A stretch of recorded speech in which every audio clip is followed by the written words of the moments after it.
বিমা কাসাবাত আইদিয়ান নাস, স্থলে আর জলে আমরা করি অন্যায়, আল্লাহ আমাদের ভাষায় করো নাই, আল্লাহর কোনো দোষ নাই, এগুলি সব আমাদের নিজ হাতের কামাই।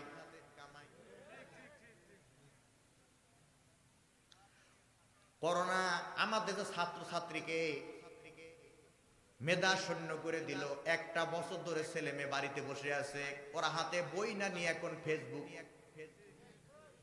ইন্টারনেটের মধ্যে লিপ্ত হয়ে গেছে। আছে না নাই? মনে রাখবেন, এই মোবাইলের ফেসবুক আপনাকে জান্নাতে নিয়ে যাবে, এই মোবাইলের ফেসবুক আপনাকে জাহান্নামে নিয়ে যাবে। ভালো একটা স্ট্যাটাস দিবেন, লাইক করবেন, কমেন্ট করবেন, শেয়ার করবেন, সওয়াব পাবেন। খারাপ একটা পোস্ট করবেন, লাইক করবেন, শেয়ার করবেন, কমেন্টস করবেন, গুনাহগার হয়ে যাবেন। ঠিক আছে না? আমার মুসলমান বন্ধুগণ, খুব ভালো কান লাগান। এখন এই করোনা নিয়ে কিছু ব্যঙ্গ আছে। সেটা হলো এই, এক ছেলে অটো পাস করেছে, এইচএসসি। কি পাস করেছে? এইচএসসি অটো পাস করে বাবাকে বলতেছে, বাবা আমি মেডিকেলে ভর্তি হব। বাবা বলতেছে, মেডিকেলে ভর্তি করবি কি? বলে আমি করোনার ভ্যাকসিন তৈরি করব।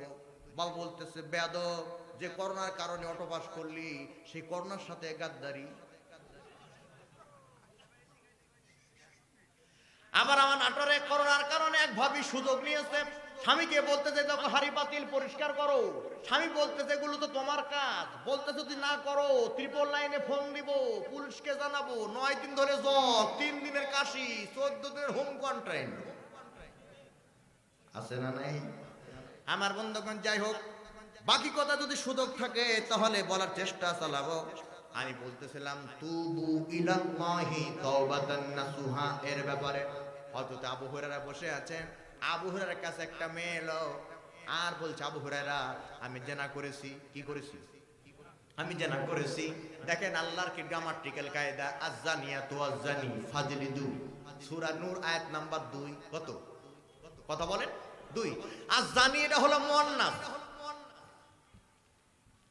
তার মানে আল্লাহ তাআলা পৃথিবীর মানুষকে জানিয়ে দিলেন, এই পৃথিবীতে যত জেনা হয়, এই জেনার হোতা হলো নারী। আগে মুয়ান্নাস স্ত্রীলিঙ্গ আল্লাহ ব্যবহার করলেন। এই জেনা বন্ধ করতে হলে 3টা জিনিস লাগবে। 1 নাম্বার লাগবে আইন, 2 নাম্বার লাগবে আইনের প্রয়োগ, 3 নাম্বার লাগবে জনসচেতনতা। ঠিক না ঠিক? আবার এই সূরা নূরের 30 নম্বর আয়াতে বলা হলো, কুল্লিল মুমিনিনা ইয়াগুদ্দু মিন আবসারিহিম কুল্লিল মুমিনাতি ইয়াগুদ্দুনা মিন আবসারিহিন্না। হে দুনিয়ার পুরুষ, নারী থেকে চক্ষু নিম্নগামী করো। হে দুনিয়ার নারী, পুরুষ দেখে চক্ষু নিম্নগামী করো।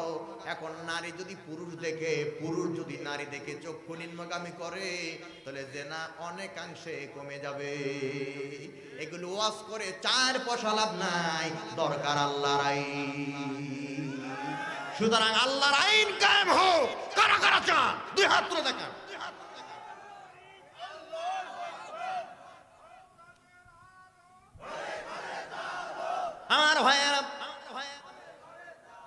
আমার ভাইয়েরা গভীর মনোযোগ। আবু হুরায়রাকে বলছে, আবু হুরায়রা আমি জেনা করেছি, জেনার কারণে আমার পেটে যে সন্তান ছিল, সন্তানটাকে হত্যা করেছি, আমি তওবা করেছি। আবু হুরায়রা বলো তো, আমার তওবা কবুল হয়েছে না হয় নাই? আবু হুরায়রা বলল, আমার জানা নাই।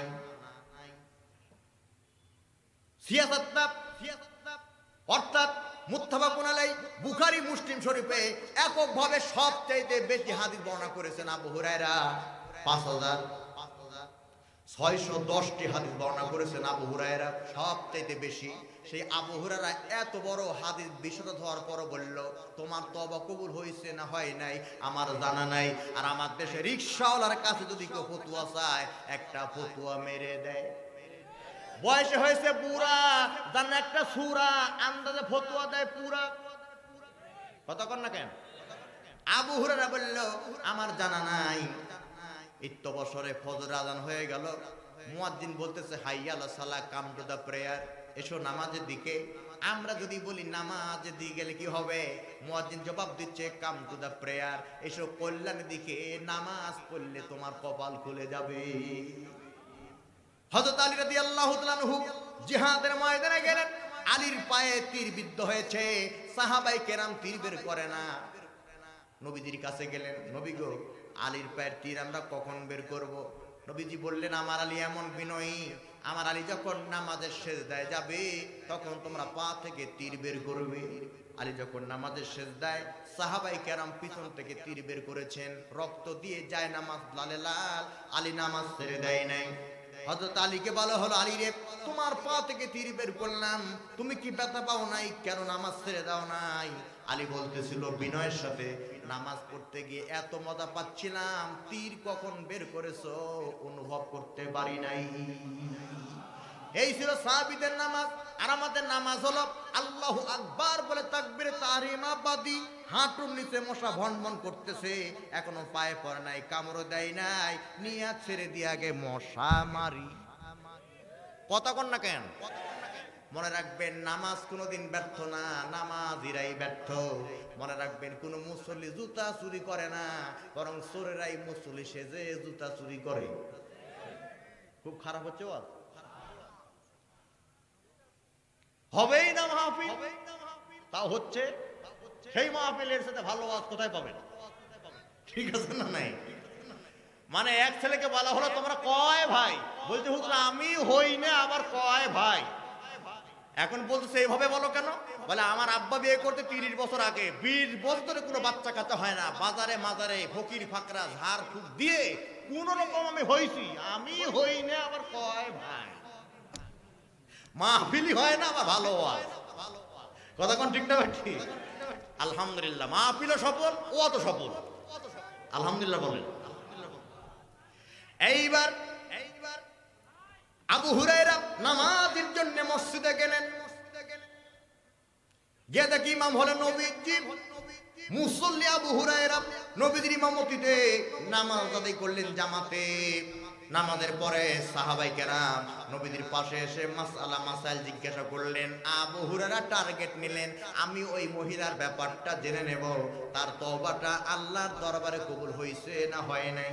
আবু হুরায়রা নবীজিকে সালাম দিলেন আর বলে, নবী গো, আমার কাছে একটা মেয়ে এসেছিল, মেয়েটা জেনা করেছে, জেনার কারণে পেটে সন্তান ছিল, সন্তানটাকে হত্যা করেছে, তওবাও করেছে। নবী বলেন তো তওবা কবুল হয়েছে না হয় নাই? নবীও কোনো কথা বলে না, কারণ মা ইয়ান্তিকু আনিল হাওয়া, নিজের প্রবৃত্তিকে অনুসরণ করে মন গড়া কোনো কথা নবী বলে না। আল্লাহর নবী যদি মন গড়া কোনো কথা না বলে, তাহলে তাফসীর মাহফিলে, কোরআনের মাহফিলে কোরআন বাদ দিয়ে মন গড়া কথা বলা যাবে না। কথা কোন ঠিক না? ঠিক। আল্লাহ কি শক্ত কথা বললেন সূরা হাক্কার শেষের দিকে, ওয়ালাউ তাকাওয়ালা আলাইনা বা'দাল আকাবি লাআখাযনা মিনহু বিল ইয়ামিন সুম্মা লাকাতা'না মিনহুল ওয়াতিন। আল্লাহু আকবার। আল্লাহ বলেন, কোরআনে আমি যা বলিনি এমন কথা যদি নবীজি হাত দিয়ে চালিয়ে দিত, আমি নবীজির ডান হাতটা চেপে ধরতাম। ডান হাত কেন বললেন? মানুষের ডান হাতে শক্তি বেশি। আর কোরআনে যা বলিনি এমন কথা যদি নবীজি বলে বেড়াতো, আমি নবীজির কণ্ঠনালী টেনে ছিঁড়ে ফেলে দিতাম। কি শক্ত কথা বললেন নবীজির শানে। তাহলে আমি রুহুল আমিনের ব্যাপারে আরো শক্ত কথা যদি কোরআন নাযিল হতো, আল্লাহ বলে দিত। কথা ঠিক আছে না? আল্লাহ অপেক্ষা করলেন কিসের জন্য? কথা বলেন। ওহীর জন্য অপেক্ষা করলেন। কিছুক্ষণ পরে আল্লাহ তাআলা সূরা ফুরকানের ৭০ নম্বর আয়াত মহিলার পক্ষে নাযিল করে দিলেন।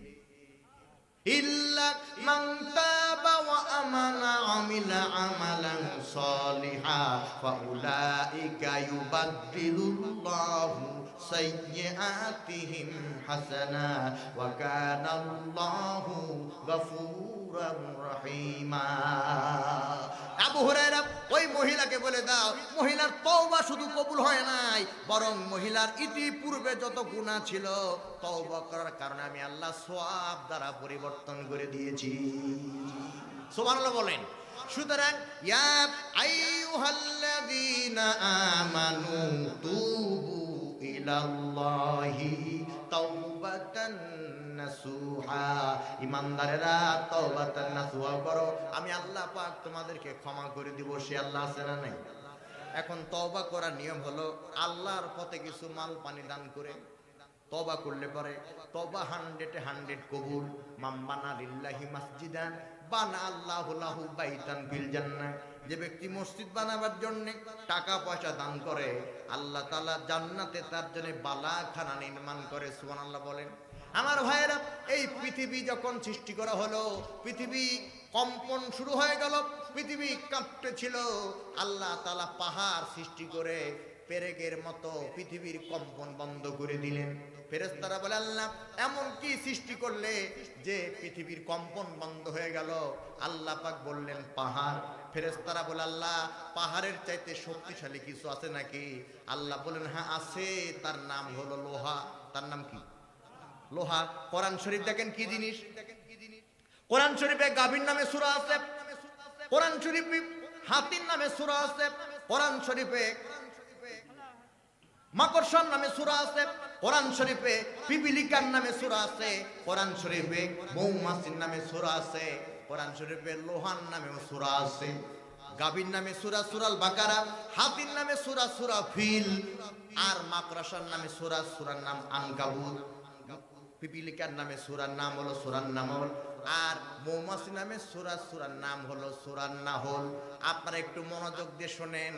আপনার নিজেরাও একদিন এই কবিতা পড়েছেন ছোটকালে। মৌমাছি মৌমাছি কোথা যাও নাচি নাচি, একবার দাঁড়াও না ভাই। মৌমাছি জবাব দিচ্ছিল, ওই ফুল ফুটে বনে, যাই মধু আহরণে, দাঁড়াবার সময় তো নাই। মনে আছে? আমার ভাইয়েরা, মৌমাছিরা দলবদ্ধ ভাবে রওনা দিয়েছেন। রাস্তায় বিশ্ব নবীর সাথে সাক্ষাৎ ঘটেছে। সুবহানাল্লাহ বলেন। মৌমাছিরা বলতেছে, আল্লাহ আমাদের জবান খুলে দাও, আমরা নবীকে একটু সালাম দিতে চাই।